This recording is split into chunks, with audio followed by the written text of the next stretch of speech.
Bismillahirrahmanirrahim. Innal hamdalillah nahmaduhu wa nasta'inuhu wa nastaghfiruhu wa natubu ilaih. Wa na'udzu billahi min syururi anfusina wa min sayyiati a'malina. May yahdihillahu fala mudilla lahu wa may yudlil fala hadiyalah. Asyhadu an la ilaha illallah wahdahu la syarika lah dzalika rabbul alamin. Wa asyhadu anna Muhammadan abdullahi wa rasuluhu arsalahu rahmatan lil alamin. Yaqulul haqqu tabaraka wa ta'ala fi kitabih a'udzu billahi minasyaitonir rajim. Ya ayyuhalladzina amanu taqullaha haqqa tuqatih wa la tamutunna illa wa antum muslimun. Ibadallah, akhil karim, saudara-saudaraku yang kami cintai karena Allah, alhamdulillahirabbil alamin. Allah Subhanahu wa taala memberikan kepada kita hidayatut taufik, memberikan kepada kita hidayahnya untuk mengenal sunnah, memberikan kepada kita peluang untuk masuk ke dalam jannah, dan itu merupakan hidayah yang terbesar. Dan tidak boleh bagi seseorang yang telah mendapatkan hidayah tersebut untuk menyia-nyiakan hidayah itu. Maka kewajiban yang pertama bagi mereka yang sudah menyatakan dirinya sebagai orang Islam, kewajiban yang pertama adalah thalabul ilm. Kewajiban yang pertama adalah menuntut ilmu. Sebagaimana Rasulullah sallallahu alaihi wasallam menyampaikan, thalabul ilmi faridatun ala kulli muslim. Bahwa menuntut ilmu merupakan kewajiban dan prioritas utama bagi seorang muslim. Dan ini harus menjadi target utama kita seluruhnya. Ilmu yang dimaksud adalah qaulullah wa qaulur rasul. Ilmu yang dimaksud adalah firman Allah dalam Al-Quran dan sunnah Rasulullah sallallahu alaihi wasallam. Hidup kita, ayyuhal ikhwah, sangatlah singkat. Dalam hadis dinyatakan kemungkinan 60 atau 70 tahun, dan itu singkat. Belum kita hitung dari 60 tahun itu berapa lama kita tidur, berapa lama kita makan, berapa lama usia kita sebelum balik. Dan jika dihitung oleh beberapa ulama dan dalam kitab dinyatakan bahwa kehidupan seorang mukmin itu maksimal dan serius hanya 2 tahun saja. Hanya 2 tahun. Maka sungguh aneh dan sungguh ajib jika ada dalam kehidupan seorang mukmin yang hanya 2 tahun itu disia-siakan kehidupannya. 2 tahun usia yang sangat singkat bagi kita seluruhnya untuk mendapatkan jannah.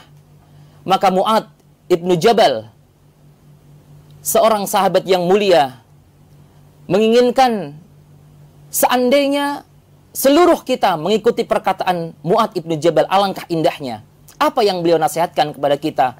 Bahwa Mu'adz bin Jabal menginginkan bahwa tidurnya Mu'adz, makannya Mu'adz, berjalan kakinya Mu'adz, duduknya Mu'adz, seluruh aktivitas Mu'adz bin Jabal ingin seluruhnya dinilai ibadah. Karena tidak mungkin kehidupan kita seluruhnya adalah salat. Tidak mungkin kita 24 jam mengaji Al-Quran. Di sana ada kewajiban untuk anak, ada kewajiban untuk istri, ada kewajiban untuk kantor. Dan Mu'adz bin Jabal mengatakan, aku ingin seandainya kehidupanku seluruhnya merupakan ibadah-ibadah kepada Allah. Dan ketika berbicara ibadah, tidak mungkin dinyatakan aktivitas kita itu sebagai ibadah jika tidak berlandaskan ilmu. Tidak mungkin sesuatu dianggap ibadah jika tidak berlandaskan ilmu. Ilmu yang pertama dalam ibadah adalah kita harus faham, ayyuhal ikhwah, saudara-saudaraku sekalian, apa itu ikhlas. Harus faham definisi ikhlas. Harus tahu dan cara bagaimanapun kita mendudukkan ikhlas itu. Dan satu, nasihat kami untuk antum semua ayyuhal ikhwah. Betapa berat menasihatkan tentang ikhlas. Namun Allah mengatakan, walladzina jahadu fina lanahdiyannahum subulana. Kalaupun itu teramat berat menjaga keikhlasan itu, tapi begitu seorang muslim serius berusaha untuk ikhlas, serius menjaga keikhlasannya, maka Allah akan mempermudah dia untuk beraktivitas dengan ikhlas itu. Jangan seperti dalam hadis riwayat Imam Muslim, dinyatakan 3 orang yang pertama kali diazab, ayyuhal ikhwah.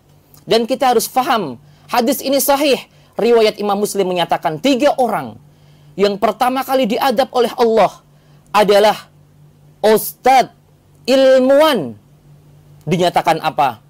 Karena mereka tidak ikhlas dalam aktivitas hidupnya dan hanya ingin dikatakan sebagai ustadz ataupun ilmuwan.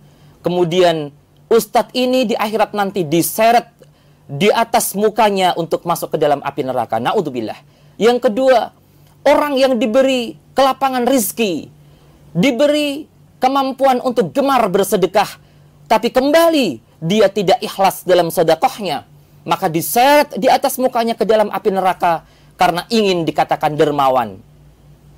Juga orang yang berjihad di jalan Allah, orang yang menginginkan hidupnya fi sabilillah, tapi ternyata jihadnya tidak ikhlas dan hanya ingin dikatakan sebagai seorang yang pemberani. Ternyata dalam hadis riwayat Imam Muslim justru dimasukkan oleh Allah ke dalam api neraka dulu.